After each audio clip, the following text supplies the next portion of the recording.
Matthew, do you have anything you would like to share? No, Okay. it's all very fascinating. And also, as was stated earlier, these kind of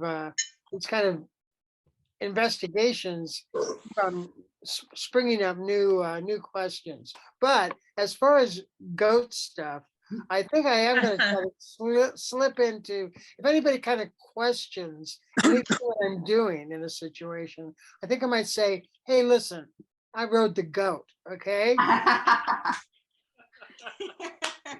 Back off. Yeah. Now, Right. did he leave a note? I don't presume he did.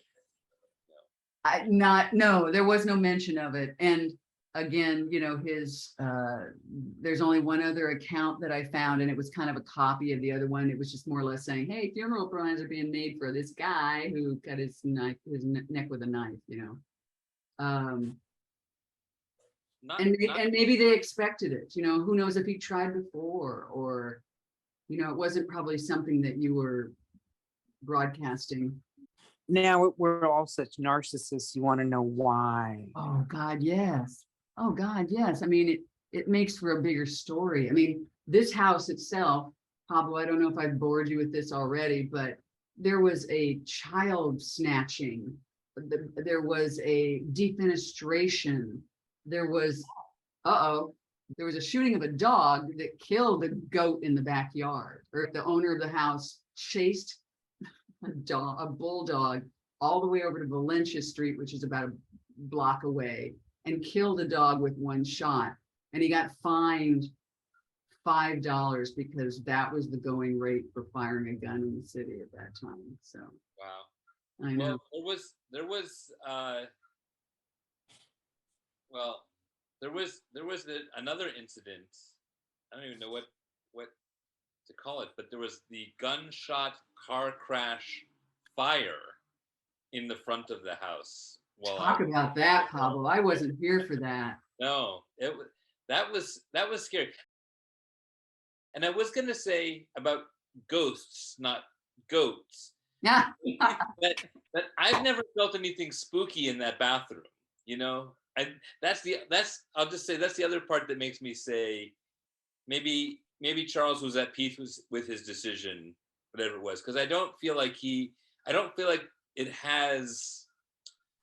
There's any voodoo left on it. Yeah, in hundreds of showers. Later, still no tapping on the shoulder to say, right. I want to come back. Right, yeah, right. Bring me back from the drain. Exsanguinate me from the drain. But so I think he's okay. But I do worry about the cab driver of this car who was hit by gunfire, and it was never clear whether he was the intended target of the gunfire or like caught in the crossfire. But like a 3 a.m. gunshot, the cab crashed into the telephone pole and through the pole, knocking it out, so it's suspended just by the two adjacent poles, and like careening dangerously in front of that bedroom window on the side. Right. And the car goes up into flames, and the flames are licking up the outside of the building. And I woke up and looked out the window, and like Janine said, she wasn't there. My friend Christopher was there visiting and staying in her room, and I just ran to the back of the house and said, Christopher, we've got to go. And we took off down the back exit into the alley, and I put in my contact lenses in the alley, I remember. And we scurried past the fire, and with all the ambulance and fire trucks and everything descending upon us, and couldn't come back into the building for hours later. We ended up spending the day at Stinson Beach instead, which was really, I didn't realize they kept you out of the building for like long enough that we said like I think we went to a friend's house around the corner, and then the three of us ended up just like we need to do Somebody in something the to wash car? it away because this was a little bit too intense. Yeah. What was your question? Was somebody in the car? Yeah, there was a driver in the car who died. I'm Right. sorry, I left that out, but There wasn't a passenger though, was there? no. No. It was like 3 a.m. in the morning. He was coming down 24th Street from like Folsom, right? Yeah. But there was like anti-Muslim shit going on in the air at that time. And so that was a big question mark. Whereas had someone shot him or did he just get hit with one of the many stray bullets in our neighborhood? Yeah. But he sliced that telephone pole in half and like it really literally right in front of the house. Like just if he'd gone through the pole, he might have come in through the house, you know. Well, I think he was already dead by the time he crossed Mission Street and he was just careening at that point, right? Yeah, I think so. That's the ghost I worry about. Yeah, There's that was a lot more unfinished business in that. I had no idea that there would be goats involved. You know, I'm giving. Goats and ghosts. That's what I should have named this. Goats and ghosts. I like it. Hey, Pablo, that's you. Have fun, kids. All right, bye-bye. Well, And I was going to say, Janine, I lived there, you know, that one summer and then came for a visit. I've never felt, like Pablo said, a creepy feeling or, you know, because usually even after something comes, you know, people will say, you know, it was funny. I always kind of had a weird, you know, not at all. So if that's comforting at all, I also agree with Pablo. Thank you. Yeah. I have to say, it's sometimes when I'm here alone in the house and it's old, it's a 150-year-old house, right? So there's all sorts of creaks and cracks and all of that kind of stuff. But I, for many, many years, would always hear this sound in the back of the house, like when I'm in the front watching television, of course, where I would hear what I thought was a refrigerator door opening and closing.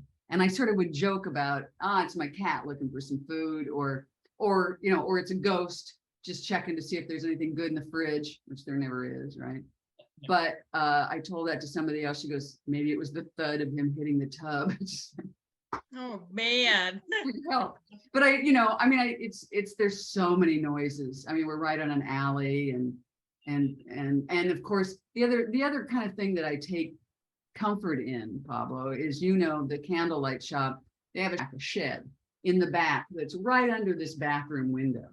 And they burn those Catholic devotional prayer candles all the time. They've been doing that ever since I moved in. And you can kind of smell the incense sometimes, but they have those going all the time. So I take some comfort in the fact that not only has the candlelight shop been sort of cleansed by this whatever spirituality flows from these burn, you know, the big cylinder candles, right? That maybe I got some through the bathroom windows. Right. Hey, Janine, in your research, did you come upon the website diedinhouse.com? No. It's a website where you can look up any U.S. address it says here and find out if anybody peacefully or whatever died at your address. Everybody take down that URL or ignore it. Yeah, honestly, it's funny you would say that because you asked if you would want to know, and I don't think I would look that up from my house because it would bother me. So apparently that answers the question of whether I would be willing to know it or not. Well, and the other thing too is they said that most realtors say that you do have to say if there was a tragic death, but only in California, South Dakota, and Alaska. Yeah, those 3 states you have to say if there was a death in the house in the last 3 years, peaceful or otherwise. If the buyer asks you, no matter what year it happened, you have to disclose what you know. Yeah. But the part about the tragic death, that's a little bit different. They're supposed to say if there was a tragic death, just like they have to tell you if there's mold, because it can affect the selling price.